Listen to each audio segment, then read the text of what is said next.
Most men play the game of seduction with a broken controller. They press the buttons they were told would work: kindness, availability, logic, generosity, and they stare at the screen, confused, as the game over screen flashes for the 100th time. They believe the lie that desire is a meritocracy. They believe that if they are good enough, they will be rewarded. But nature is not a democracy, and attraction is not a reward for good behavior. Attraction is a response to power, and the cheat code you have been looking for was written 500 years ago, not by a pickup artist, but by a man who understood the darkest corners of human nature, Niccolo Machiavelli. You're about to learn how to dismantle the nice guy programming that has been bred into you by a society that wants you compliant, not dominant. We're going to apply the principles of the prince to the chaotic, brutal, and beautiful war of seduction. You will learn why being good is the fastest way to be forgotten. You will learn the architecture of the cheat code. But be warned, once you see the game through this lens, you cannot unsee it. You will look at the women around you, and you will not see mystery anymore. You will see patterns. You will see levers, and you will have the choice to pull them. The majority of men are terrified of their own shadow. They want the result without the risk, but the cheat code requires you to embrace a specific kind of darkness. The first law, the architecture of appearance. Machiavelli wrote, "Everyone sees what you appear to be, few experience what you really are." This is the first failure of the modern man. He is obsessed with transparency. He wants to be understood. He vomits his emotions, his past trauma, and his insecurities onto a woman on the first date, believing that vulnerability is the key to connection. He is wrong. Vulnerability without a foundation of strength is not intimacy. It is leaking. It is repulsive. To the female psyche, a man who is entirely transparent is a man who has been conquered. There is no territory left to explore, there is no darkness to decipher, and without the unknown, there is no dopamine. The cheat code begins with a construction of the mask. This is not about being fake. It is about being curated. You must understand that you're not a person to her yet. You are a concept.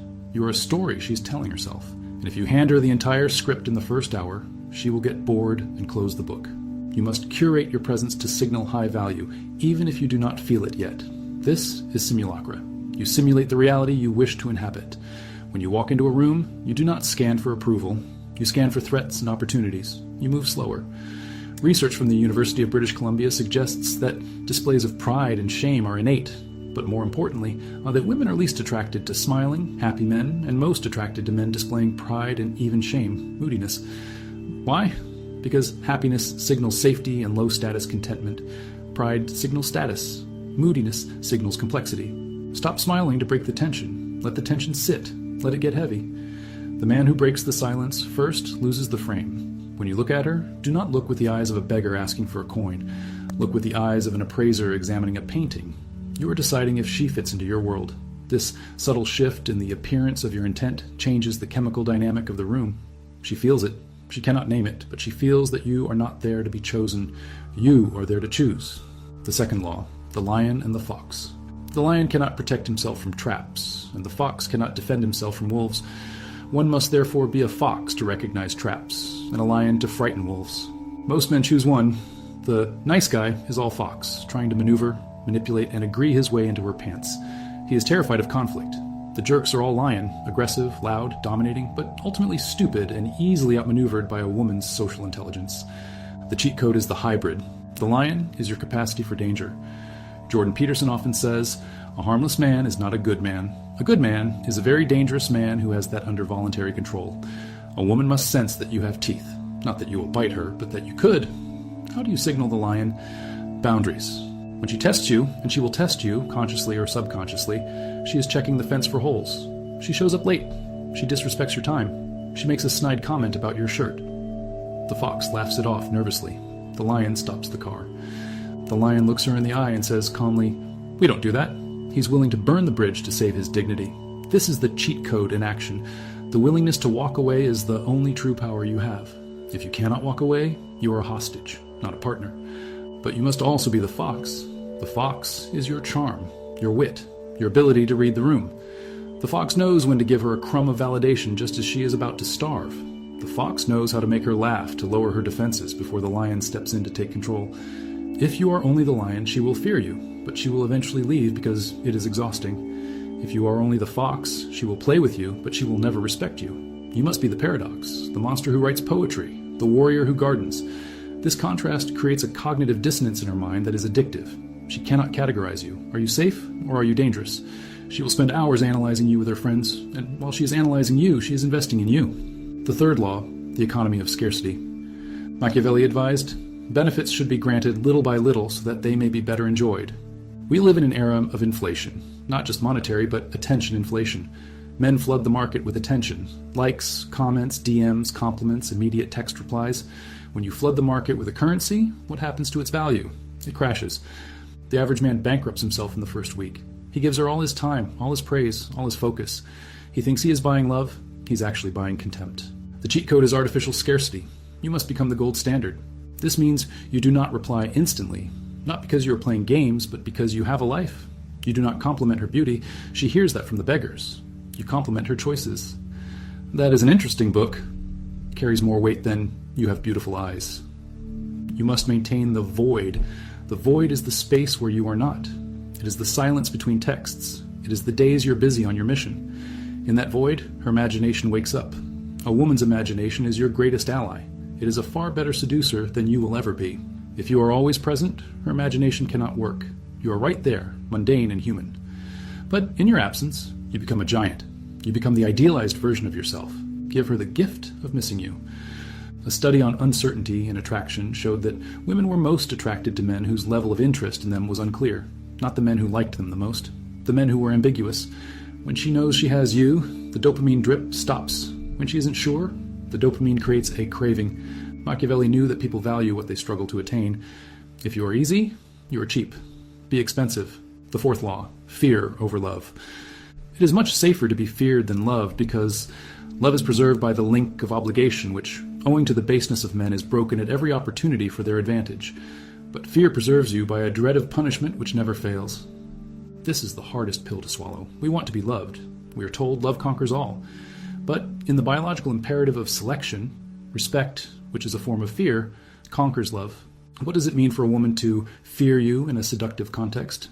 It does not mean she thinks you will hit her. It means she fears losing you. It means she fears disappointing you. If she knows that you will tolerate disrespect because you love her, she will disrespect you. It is nature. Water takes the path of least resistance. If you offer no resistance, she will flow over you and drown you. You establish this fear by having standards that are non-negotiable.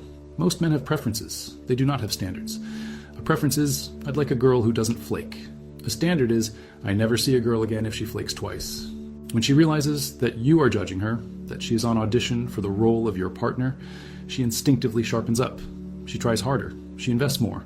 And we love what we invest in. This is the Ben Franklin effect. We do not do favors for people we like people we do favors for. By forcing her to jump through hoops, standards to be with you, you are psychologically hacking her brain to value you more. Do not be afraid to be disagreeable. Agreeable men are forgotten. Disagreeable men are married. The fifth law, the strategic use of cruelty. Cruelty, well used, can be called those which are done at a stroke, out of necessity. In a relationship context, cruelty is the ability to withdraw your attention completely when your boundaries are crossed. The nice guy negotiates. He pleads, "Why did you do that? It hurt my feelings." This is weak. This is the prey talking to the predator. The Machiavellian man uses the cold wall. When she crosses a line, the warmth vanishes. You do not yell. You do not get emotional. You simply become cold. You withdraw the resource she values, your presence. This shock to the system is necessary. It resets the frame. It signals that your warmth is earned, not entitled. But, and this is critical, Machiavelli also said that injuries must be done all at one time, but benefits little by little. And when you withdraw, do it sharply and cleanly. Do not nag for days. Cut the cord. Let her feel the drop. Then, when she corrects the behavior, when she reaches out, when she apologizes, you slowly reintegrate the warmth. You do not hold a grudge. A lion does not hold a grudge against a sheep. He simply corrects it and moves on. This intermittent reinforcement is the same psychological mechanism that makes slot machines addictive. If you win every time you pull the lever, you get bored. If you never win, you quit. But if you win sometimes, and usually after a period of loss, you will pull that lever until you die. The sixth law, outcome independence, amor fati. Machiavelli wrote about Fortuna, luck, fate. He said she's a woman, and if you wish to master her, you must beat and ill-use her. Metaphorically, this means you must not be a slave to the outcome. The moment you need the girl, you have lost the girl. Neediness is a stench. It is the smell of a man who has no options. The cheat code is the genuine internalized belief that you will be fine without her. Better than fine. You will be thriving. When you talk to her, you must have the energy of a man who's already full. You're not looking for her to fill a hole in your soul. You're looking for a companion for your empire. If she joins, good. If she doesn't, good. You continue. This is amor fati, love of fate. Whatever happens is good fuel for your journey. When a woman senses that you cannot be manipulated by the promise of sex or the threat of leaving, she becomes terrified and aroused. She realizes she has no power over you. And because she has no power over you, she trusts you with hers. Women want to surrender, but they can only surrender to a man who cannot be conquered. If she can manipulate you with her mood, her body, or her silence, she cannot surrender to you. She is above you. You are her subject. To be the king, you must be sovereign. You must be immovable. The seventh law, the mirror of desire. Men are so simple and so ready to obey present necessities that he who deceives will always find those who allow themselves to be deceived. This is not about lying. It is about understanding that she does not want you. She wants the feeling you give her. Most men try to sell themselves. I have this job, I have this car, I'm a nice guy.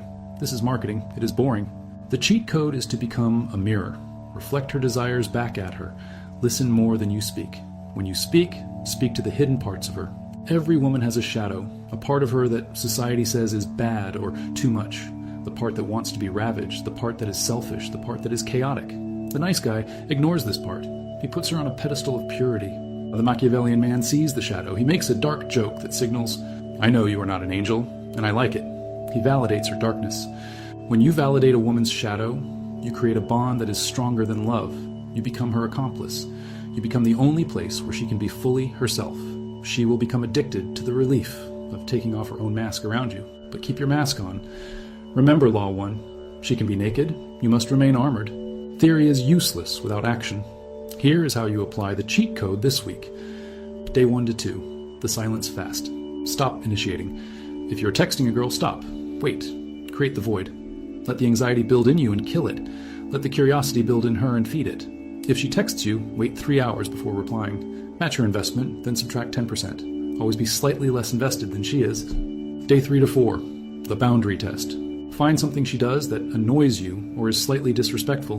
Do not let it slide. Call it out. I don't like it when you do that. Stop. Say it without smiling. Watch her reaction. If she fights, hold the frame. If she submits, reward her with warmth.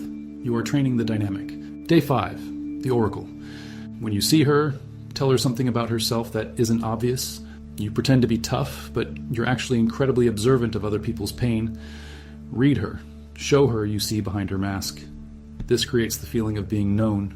Day 6 to 7. The disappearance. Go dark. Focus entirely on your mission, your gym, your business, your craft. When she reaches out, say, I'm buried in work. I'll make time for you later. Prioritize your mission over her. This proves you are not a satellite orbiting her. You are a planet with your own gravity. When you apply these laws, the dynamic flips. You stop chasing. You stop wondering, does she like me? And start wondering, is she worthy of me? The anxiety in your chest vanishes, replaced by a cold, calm confidence. You realize that the game was never about convincing her. It was about conquering yourself. It was about killing the weak, needy boy inside you and birthing the prince. She will feel it, she will test it, and when she realizes it is real, she will not just like you. She will obsess over you. Because in a world of boys begging for validation, a man who requires nothing is a god. But here is the danger. When you use the cheat code, you become a magnet for chaos. You will attract women who crave power dynamics. You will attract the sirens. And if you are not careful, if your frame is not made of iron, they will drag you into the rocks. Machiavelli knew how to conquer a kingdom, but he also knew the difficulty of keeping it. Attraction is easy.